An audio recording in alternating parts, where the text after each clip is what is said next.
Hello, everyone, and welcome to another Student Ambassador Program webinar. I'm here today with Jessica Nehme of Sheridan College. Hi, Jessica. Are you there? Hi. Fantastic. Okay, Jessica, whenever you're ready, just go ahead and hit the share screen button and you can get started. All right. Thank you. Thank you, and I'd also like to encourage everyone that if they have questions during the presentation, just type it into the chat box and we can answer those questions at the end.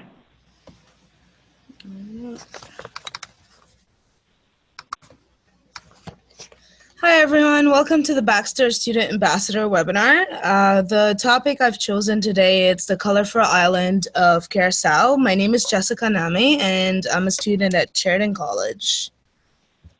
So a little bit about myself before we start. I would like to tell you that I'm actually a domestic student at Sheridan College in the Tourism and Travel program. I'm also a member of the Sheridan Global Tourism Association. I have visited many places around the world, mostly in the Middle East. Some of the places I've been to are Lebanon, which that's actually my background, where I was born and raised. I've been to Syria, I've been to Turkey, France, and the United States. Right now, I'm actually currently residing in Canada. I've been here for almost 10 years. So just a little bit of overview on what we're going to be talking about today. We'll be discussing the history and culture, and we'll be getting to know Curacao more. And I'll also be mentioning how to attract tourists to Curacao. All right. So Curacao is located in the Caribbean. It is part of the ABC group of islands, and it is also located on the border of Venezuela and the Caribbean Sea. As you can see there on the screen, I've actually circled it. So Curacao is known for its colorful capital, which is called Willemstad. The main languages spoken in Curacao are English, Dutch, and Papiamento, which is actually, Papiamento is a Portuguese word. And the currency used in the Netherlands, Antile Guilder. The main airport code there is the CUR, which is the Curaçao's International Airport. And it is also the only airport in that island. The population is just a little bit over 153,000. All right. So getting to Curacao from Canada, there is year-round direct flight access by Air Canada from Toronto and seasonal direct flight access from Montreal. Air Transat also offers weekly services from Toronto, as well as WestJet and Sunwing. These airlines also offer seasonal direct flights to Curacao from Toronto. It really caught my attention, though, that WestJet is now offering flights from Toronto to Aruba, then to Curacao. And I also wanted to mention the tour operators that offer services to Curacao. They are Air Canada Vacations, Sunwing Vacations, and SunQuest Vacations as well. All right. So there's another way to access Curacao, which is by water. Certain cruise lines offer year-round service, year-round access, such as Celebrity Cruises, Carnival, and the Royal Caribbean International. These cruise lines take the advantage of the full year-round service due to Curaçao's amazing, beautiful, warm weather. Now I'm going to mention a few highlights on why should tourists travel to Curacao. There are 4 main reasons to go to Curacao. First, it would be the location of the island, which it sits right below the hurricane belt, and it also makes the island more appealing even during the off-season. Another main reason to go to Curacao is for the Carnival, which is the biggest party that draws an increasingly large crowd. This carnival happens in January every single year. They're also known for Curaçao's North Sea Jazz Festival, which happens yearly in September. The last 2 main reasons to go to Curacao are the history and culture. The island's cultural diversity is reflected in their mouth-watering food, which comes from a variety of many different cultures. Additionally, Curacao has an amazing liquor factory that offers customers samples of any flavor of liquor their heart might desire. Their history strikes architecture and fascinating historical sites, such as Wolmstead, that gives visitors something to see when they aren't shopping or sunbathing on the charming beaches. Curaçao's actually means the heart in like it means heart in Portuguese. Sorry, I already mentioned that. The history of the colorful island of Curaçao spans back over 5,000 years. Curaçao is known to be the wealthiest island in the Caribbean. The first profitable industry was salt mining there. It is also the only island known to be as a tropical paradise. Two of the top historical sites in Curacao that I found really interesting and would suggest visitors to go to are Fort Nassau and Wolmstead. For Fort Nassau, I'll talk a little bit about it. It is actually a restaurant that has been around since the 18th century, and it is known for its unique location upon a hill at the harbor's entrance of Curacao. It has an amazing 360-degree view of the island's capital and the bridges of Punda and Otrobanda. The restaurant offers a diverse menu, and it is described as a casual fine dining. Now, a little bit of a brief description about Wolmstead. It is the capital city of Curacao. It started as a safety issue that is now the cultural identity of the city, which is now protected as, and it is called the UNESCO World Heritage Site. They have a whole entire strip of buildings. They're all painted every few years to make sure that the sun is not fading out the colors on the buildings. And they are actually painted in rainbow, bright-colored Dutch-style buildings. And they're right on the water in the middle of the city of Wolmstead. So now I'll be talking about the culture of Curacao.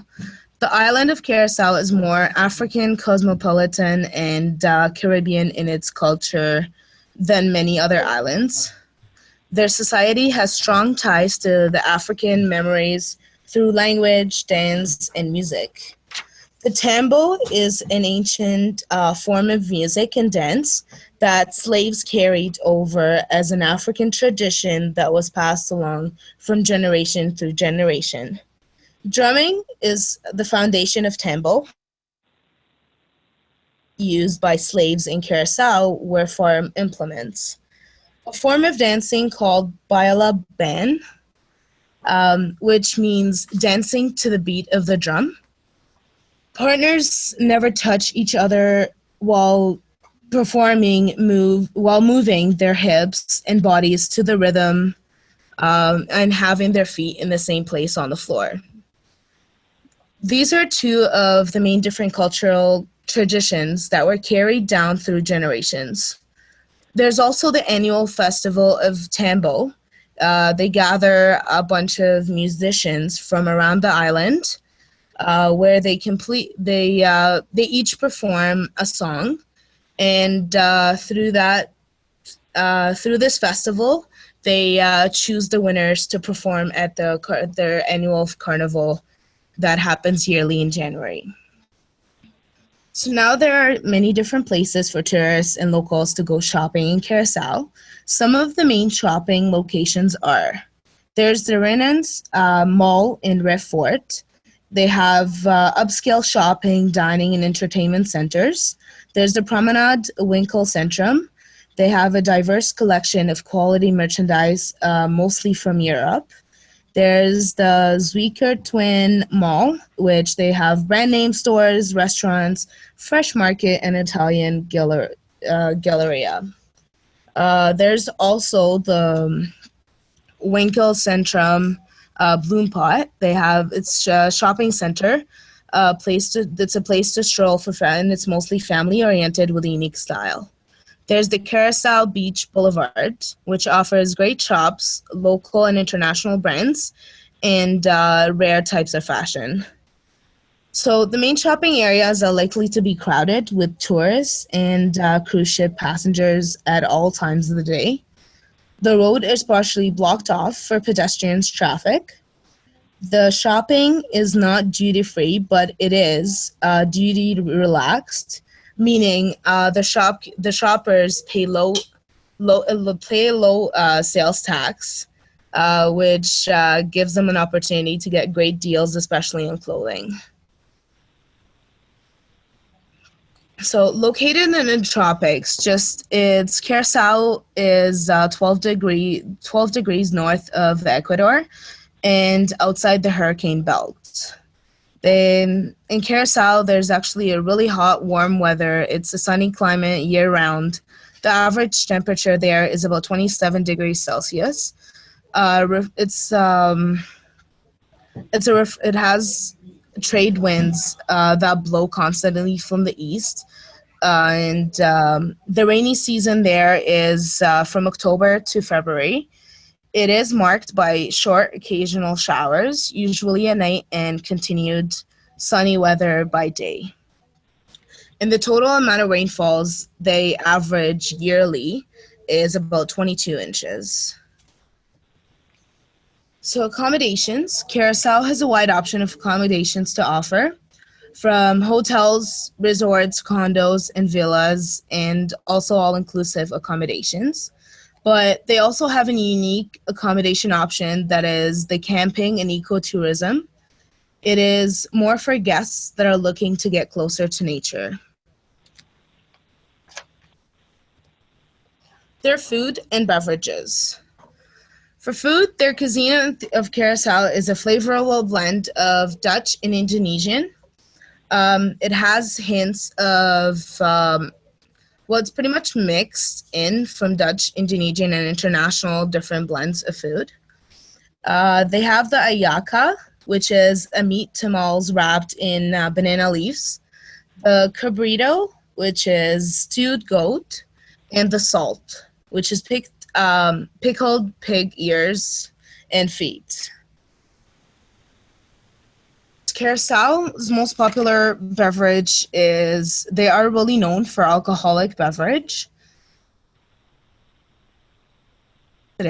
When the Spanish Valencia orange was brought to the island, the peel of the Lahara orange was then mixed with a variety of exotic spices, creating the Curaçao liquor.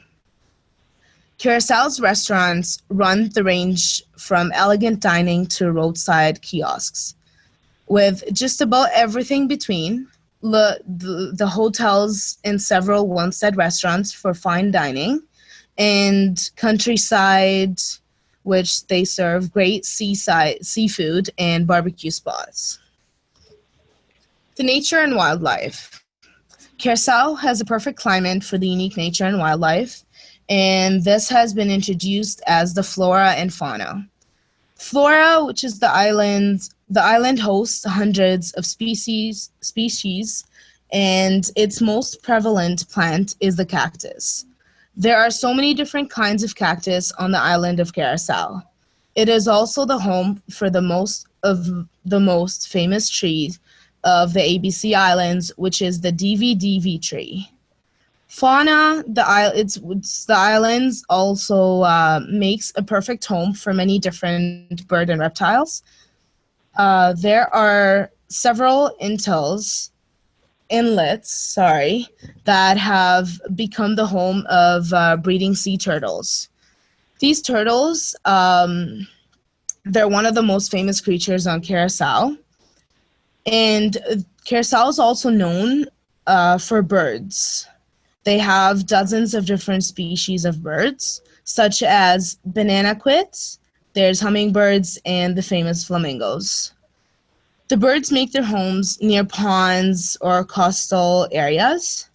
Bird lovers will certainly not be disappointed in visiting the island of Curacao.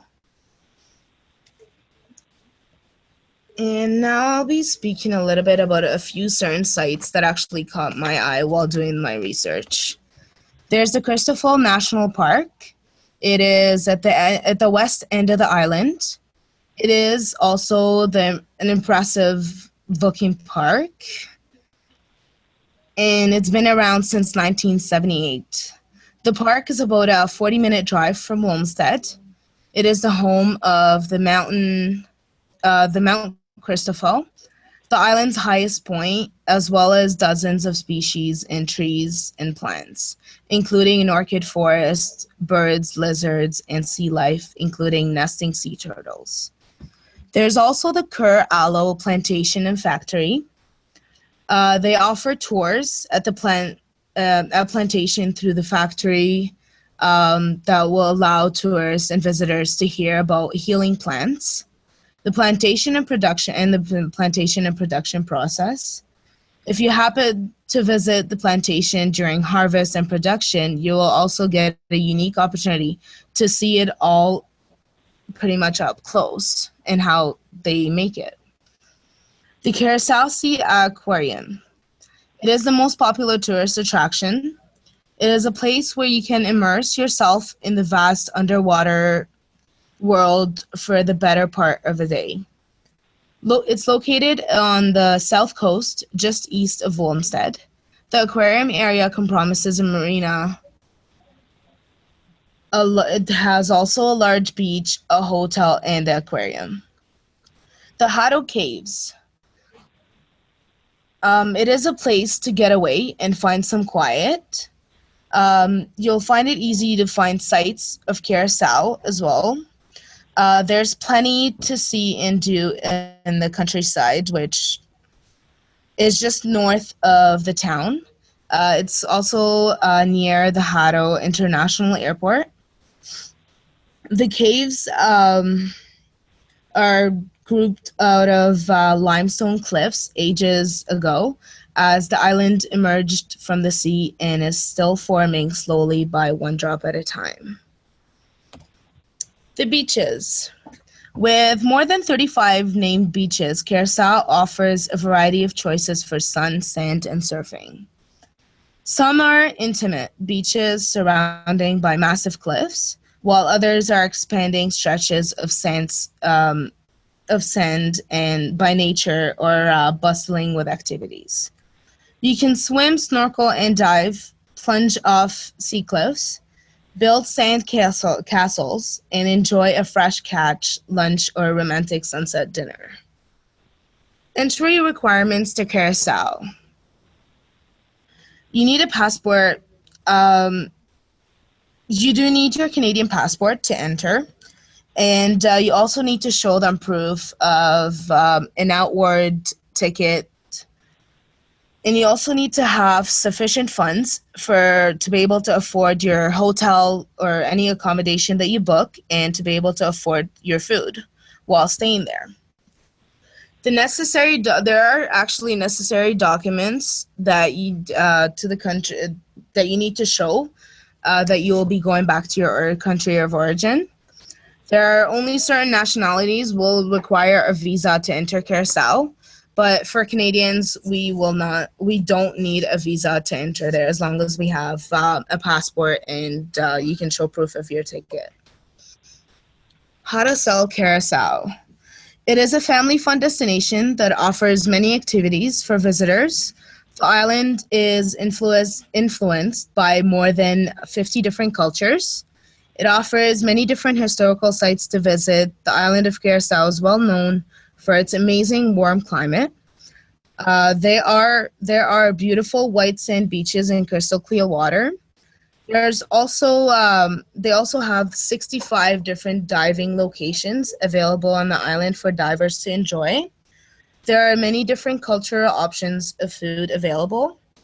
There's also amazing and great accommodations offered, and there's a wide variety of malls for shopping and entertainment. So for the travel agents, since getting to Curacao has been made easier now with direct flights, and there's more and more Canadians that will be traveling there, it is showing to be a fast-growing Caribbean destination. Many people in the past few years have showed interest in traveling to Curacao. In 2015, there was an increase by 43% of Canadian tourists. most travelers are now going to choose Curacao they're not going to choose Curacao on their own without knowing much about the island. They will definitely be going back to their local agents and to find out more information about the island and why they should go there. So in this slide, I've just mentioned all my resources used to gather information for this presentation. And I just wanted to thank you all for joining in to view this presentation. And now I'll be opening it up if there are any questions or concerns anyone would like to add.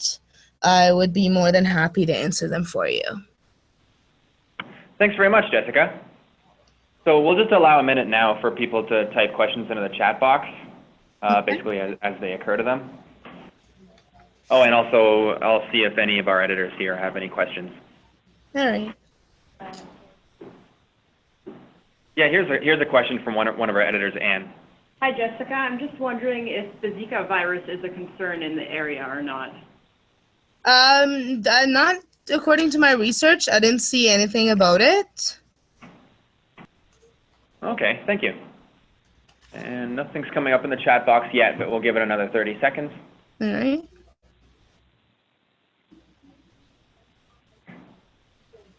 Oh, here's one. This is from Wendy. Do the tour operators pay commission, or how do travel agents get compensated? Yeah, they do get commission. Okay, good stuff. All right, well, yeah, thanks very much, Jessica. I think that's it for today, but it's been a pleasure speaking to you. We cut out. My internet connection just went out. Oh, your internet connection went out? We can still hear you. Yeah, sorry, it just came back now. I don't know what happened. I didn't hear what you said. Oh, yeah, that's okay. Yeah, no problem. I basically just wanted to say thanks for speaking to us today, and thanks so much for participating in the Baxter Student Ambassador Program. All right, thank you so much for giving me the opportunity to actually participate in it. Yeah, definitely. Okay, you have a great day, Jessica. You too. Take care. Bye.